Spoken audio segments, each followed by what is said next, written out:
It's time for a new radio, and I have been pretty impressed with the RadioMasters, in particular the ELRS type systems. And my son was looking through my collection of airplanes the other day at my house, and he said that he wanted to fly some. But I had a problem, so got a new radio.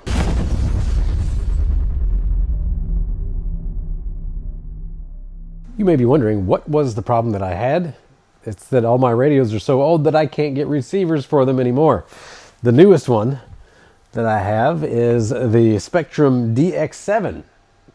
It's a really nice radio. However, I don't have receivers for it anymore, and my search online didn't exactly come up with much, if anything.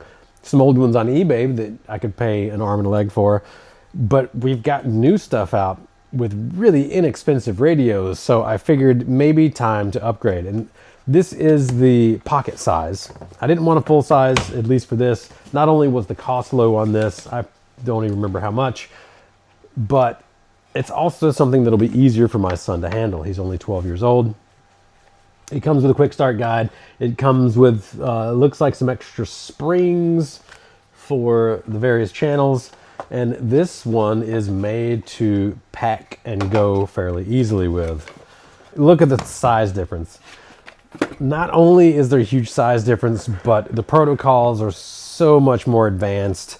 These guys were fairly limited in range, which worked fine for a plane when you're looking straight up and down. But the advent of quadcopters and racing quads and stuff like that really pushed the envelope of what 2.4 gigahertz needed to do. So instead of having this big old antenna here, we have this little T-style antenna. And I would imagine that I would be kind of like down with it, but whatever. But anyway, you can see the massive size difference between these controllers. And this one has just as many features and a lot more channels. 7 channels, that's enough. This one is DSM2. I'm sure if I looked hard enough, I could probably find more receivers for this guy. But what battery am I going to use for it? This one was made for nickel metal hydride back in the day. And I had converted it into a lithium, but it doesn't have lithium charging. It doesn't have lithium cutoff inside. And when that lithium starts to crash, boy, it starts to crash. Like, you better watch your voltage on this guy. Once you get below like 3.5 volts per cell, there's not a lot of capacity left in those cells. So it's a quick fall. All right, I'm gonna peel off this, teeny little screen on this. This one, again, kind of a low cost as compared to anything else. We have our thumb sticks in here. Really nice machined little thumb sticks. We'll see how it feels. I imagine that the gimbals on the old DX7 are going to feel a lot better than the gimbals on this. But as technology progresses, who knows? Let's just screw these in and feel. So since these unscrew, that does make it very easy to transport in a small package. All right. Honestly, the springs are pretty nice and stiff. And as far as using your thumbs on top, they're real sharp, so that's not going to be an issue. Now, this one, as opposed to the old one had dedents, so it kind of went when you would go up and down. This one is a smooth style, which these days is a lot more common. If I was going to use this on an RC crawler, I would need to modify it so that this was spring return to center. And I'm guessing that you can get the parts a little easier than you could for that old style. Now, let's see, if I was doing this number, I would have, plenty of reach on everything here.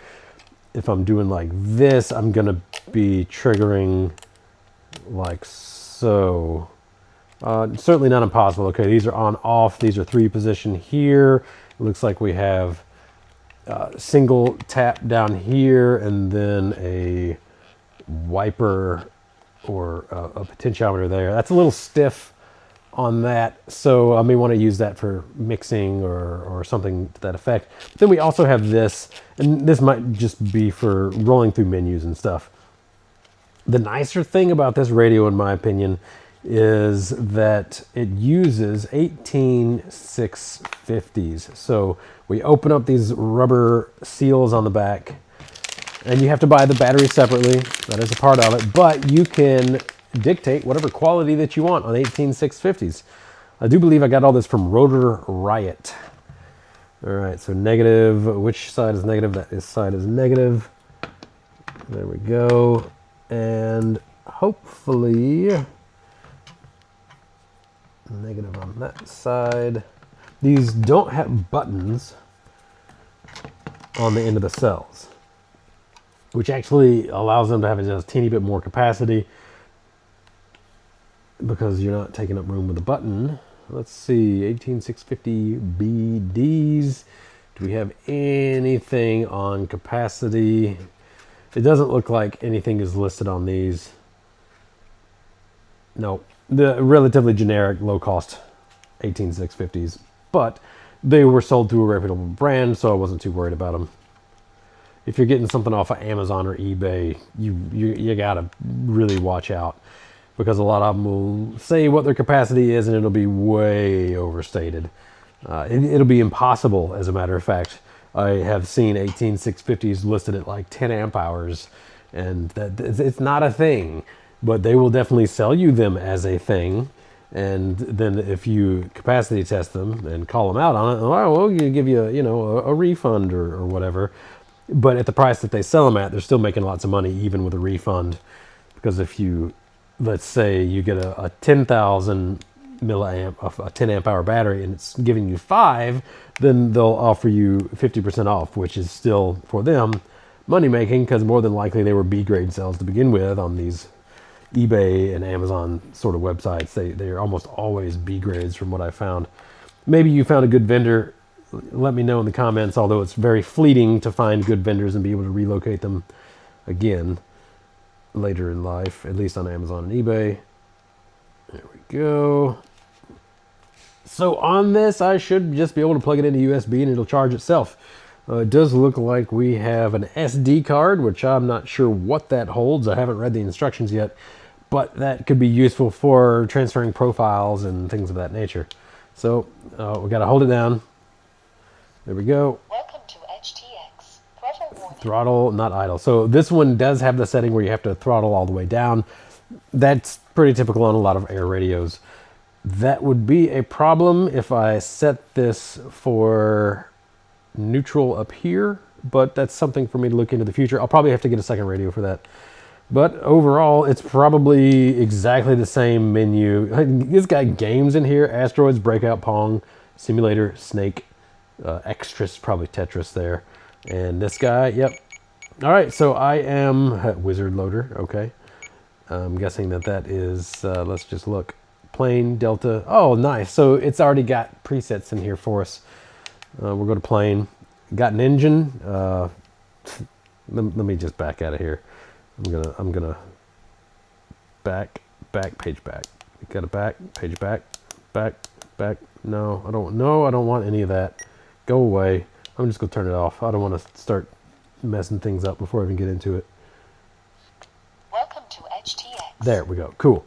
All right. Well, everything does seem to be working.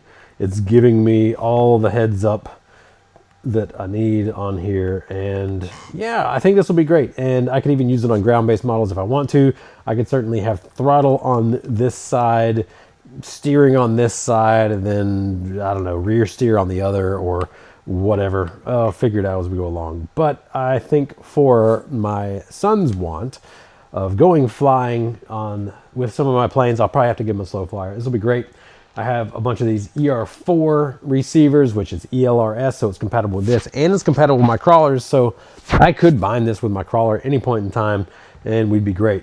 However, I really like this side being throttle, this side being my front steering, and then the old way that I would do it is that rear steer would be up and down. So one corner is going to be crab steer, then the other corner is going to be just a regular four-wheel steer. That's how I used to do it, at least.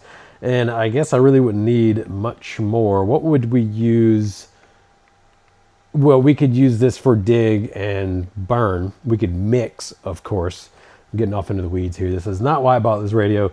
But if this was our normal throttle, then we could use this for forward and rear bias side to side. That's how I used to do it for Superclass. I haven't driven Superclass for a really long time, so we'll just see. Here we go. RadioMaster Pocket. Let me know if you have any experience with this. I know there's going to be a lot more quadcopter guys that are familiar with this sort of stuff than crawlers, but maybe these are working their way into crawlers and I just haven't noticed. So y'all let me know. I'm excited to get some planes back up in the sky with my son though, because maybe he is not so enthralled with crawling, although he does like it. But if he wants to try some planes out, and I got a bunch of planes on the shelf and I got all of the things to do it, you can bet that I'm going to try to do that with him too. So there we go. We'll see how this does long term. I will update y'all after I get some runtime on it. As always, thanks for tuning in. Have a great day.